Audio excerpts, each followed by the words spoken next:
Hello there, my Battlefield friends and fans. Welcome back to Battlefield 4.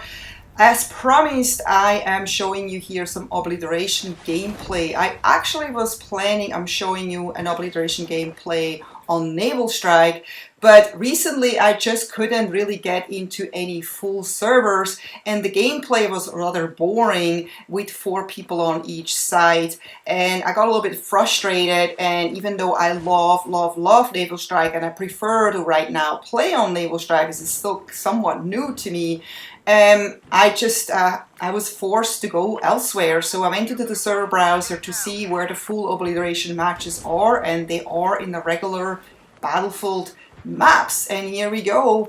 We have a full Obliteration match that ends up being absolutely amazing. While I know this map really well, I have never played Obliteration on this map. And so I don't really know where the usual bomb locations are, where they spawn, and where the stations are where you have to detonate the bomb. I don't really know how big this map is for Obliteration. I don't know anything, so I'm very new to this.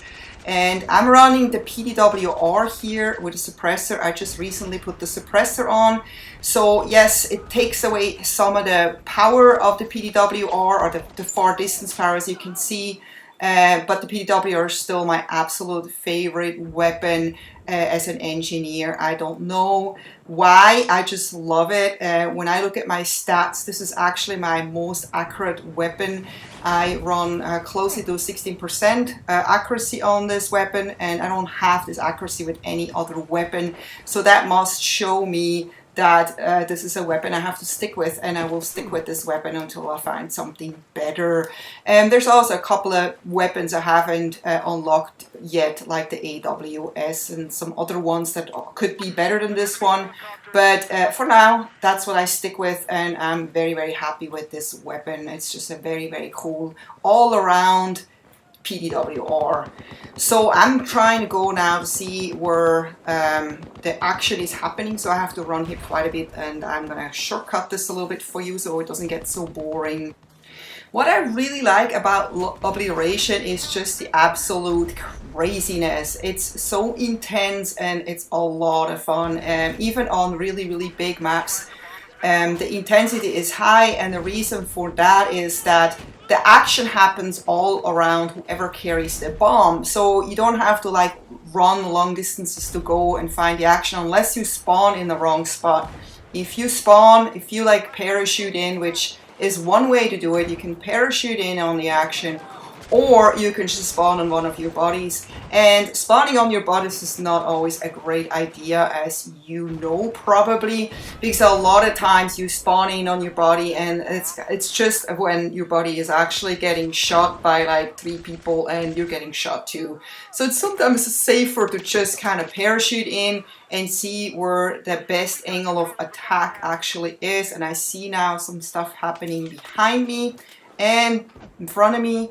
So I'm just going to make sure there's no flankers, because that happens a lot, that there's some flankers parachuting in. The problem with parachuting in is what you have to watch out for in this gameplay is that you think you're safe and you're looking for all those people running on the ground, but you're actually getting attacked from the top. So you see this like orange dot or Dorito or whatever you call that, and like really close to you, and you look around, you're like, I don't see an enemy, and it's actually a parachuting enemy that's actually right above your head. He's coming down on you and he's gonna kill you. So always watch the sky. As you can see, they're parachuting in here like crazy, and we're like defending this bomb like crazy, or trying to get the bomb. And as you can see, none of us has detonated the bomb yet. And usually when it takes time to even get one bomb detonated, means that both teams are equally strong, and that means that the match is going to be a lot of fun. So I'm really happy here I'm in the right match. I'm really happy I made the jump from Naval Strike back to the regular Battlefield old original maps. And there's a guy right over there, he was just taken out. The thing you have to be very careful here is that the enemy team can actually spawn in. So can you. But a lot of times you're actually only looking out for people on the ground, and all of a sudden you have someone kill you from the back and you wonder how the hell did they get there. And it's also on the mini-map, you see them like, you know, on the mini-map, but they're not like on the ground, they're above you or behind you in the sky, and they're about to come down on you. And if you have 3 people parachuting down on you, you have to be, you know, getting out a dodge, get a little bit of distance, and then take them out when they're on the ground. So that was just another parachuter that took me out, and I'm trying to take out one of those helis here. Not always easy with this raw, but sometimes very, very effective. You just have to never stop trying. There's a guy coming right there. And as you can see, the pdw-r handles really well, even on long distance. You just have to be a little bit more accurate. And I do not claim that I'm the most accurate player. No, not by far. But, you know, I have better days and worse days like everyone else. And so now we're like on this side again, back here. It looks like we're defending our detonation stations, or whatever you call that, bomb stations, wherever the enemy goes to put the bomb and then blow it up. So it looks like it's turned again. The bomb is like coming from, or it's actually going, it's going to the other side, it's going over there. It looks like one of our guys has the bomb.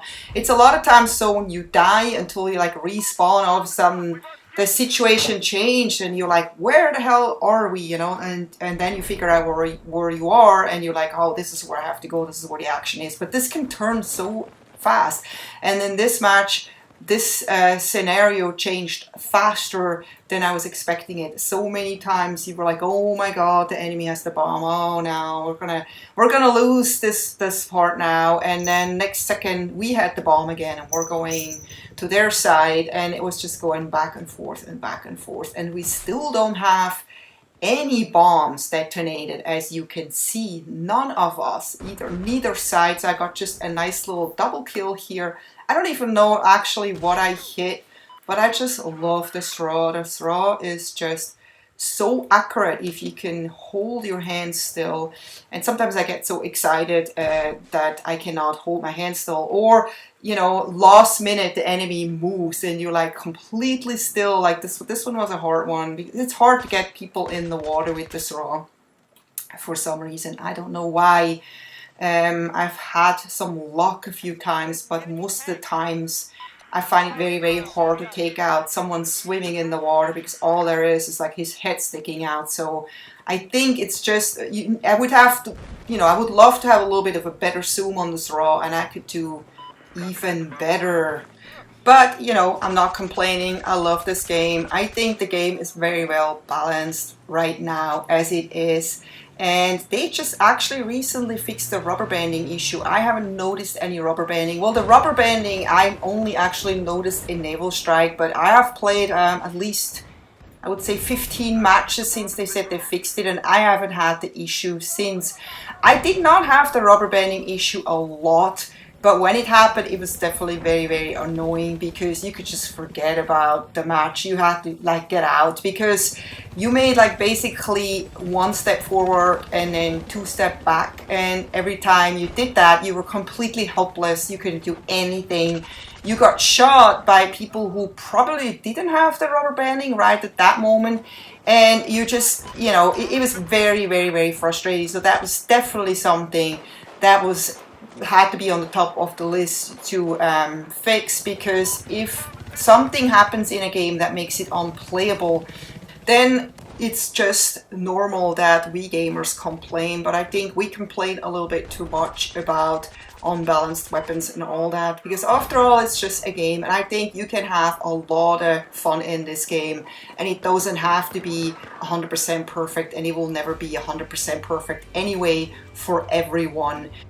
So this was an amazing match, even though it was a draw and neither team could make a difference, but we had all a lot of fun, I'm pretty sure.